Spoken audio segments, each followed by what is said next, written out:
Waktunya kita cek fakta. Calon Presiden nomor urut 1 Anies Baswedan mengatakan ada lebih dari 3.000 perempuan dan anak-anak yang menjadi korban perdagangan manusia. Menurut Anies, dalam beberapa tahun belakangan, sektor pertahanan Indonesia menghadapi tantangan yang tidak kecil, termasuk tindak pidana perdagangan orang (TPPO).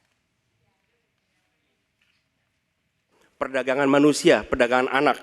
Bagaimana perempuan, anak-anak menjadi korban lebih dari 3.000 orang. Dan narkoba menyerbu Indonesia. 4,8 juta orang terpapar narkoba. Keluarga-keluarga kita menderita karena narkoba ini. Dan itu pedih sekali.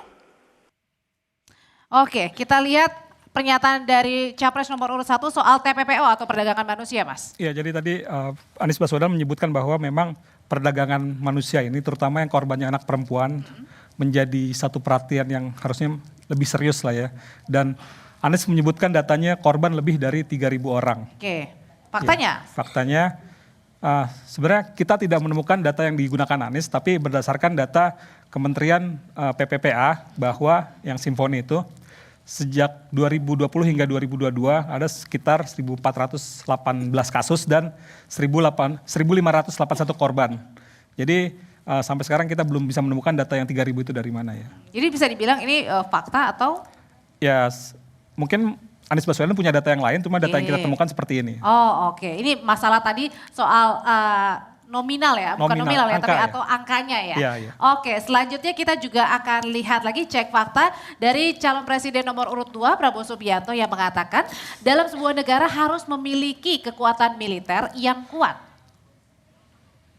Kalau kita buka buku ilmu pengetahuan yang paling dasar, kekuatan nasional harus ada kekuatan militer. Tanpa kekuatan militer, sejarah peradaban manusia mengajarkan bahwa bangsa itu akan dilindas seperti di Gaza sekarang ini. Akan diambil kekayaannya, akan diusir dari tanah airnya. Tidak bisa tidak, kita harus kuat. Kita harus kuat. Kita harus kuat dalam kekuatan militer. Mas Bayu. Ya, ini memang menarik karena Pak Prabowo menyebutkan buku ilmu pengetahuan yang paling dasar. Meskipun kita juga tidak tahu yang disebut itu buku yang di mana yang dirujuk ya. Bahwa tanpa kekuatan militer, sejarah peradaban manusia, bangsa akan dilindas atau diambil kekayaan alamnya. Tapi ya kita lihat juga faktanya adalah. Oke, kita lihat. Memang kalau kita bicara soal kesiapsiagaan tentara, memang tidak hanya dari jumlah ya, tapi juga kemahiran dan bisa juga termasuk profesionalisme atau kualitas persenjataan. Tapi yang mungkin dilupa adalah mungkin Pak Prabowo latar belakangnya militer ya. Dia memperlihatkan bahwa yang penting dalam pertahanan militer. Tapi ada beberapa negara yang memang tidak punya militer, tapi bisa eksis karena kekuatan diplomatiknya. Contohnya misalnya Mas? Kayak Andorra, dia memiliki kesepakatan diplomatik dengan Spanyol dan Italia kalau nggak salah. Jadi dengan Spanyol dan Prancis. Jadi Andorra memiliki kesepakatan kalau Andorra diserang, dua negara itu yang akan membantu. Atau Islandia punya kesepakatan diplomatik dengan Amerika. Ketika Islandia diserang, maka Amerika akan ikut membantu Islandia. Artinya bukan satu-satunya tentang kekuatan militer tadi ya? Artinya bukan satu-satunya kekuatan militer, tapi yang lebih penting juga kekuatan diplomatik ya. Oke, berikutnya kita juga akan cek fakta dari calon presiden nomor urut 3 Ganjar Pranowo yang menyebut dia pernah melakukan pertemuan dengan istri Jenderal Hugeng Ima Santoso. Nah, dalam pertemuan itu kepada Ganjar, Mary menyinggung mengenai polisi yang mengayomi dan hidup dengan sederhana. Saat saya bertemu dengan Ibu Mary Hugeng, bagaimana Ibu Mary menceritakan bahwa polisi kita mengayomi dengan kesungguhan, polisi kita hidup dengan sangat sederhana, dan mereka punya integritas yang tinggi. Apa sih yang bisa kita lihat dari pernyataan Pak Ganjar ini soal pertemuan dengan Bu Mary? Ya, ini menarik bahwa memang faktanya pertemuan itu terjadi ya, dan ada beberapa pesan yang disampaikan.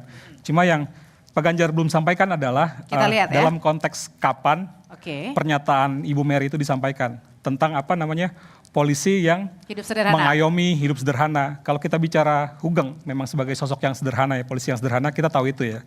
Tapi kalau kita bicara polisi mengayomi, ada beberapa kasus kekerasan polisi yang sekarang jadi sorotan. Terus juga ketika kita bicara gaya hidup, bahkan ketika kasus Verdi Sambo misalnya, ada waktu itu Brigjen Andirian disorot karena gaya hidup bajunya yang mewah gitu ya.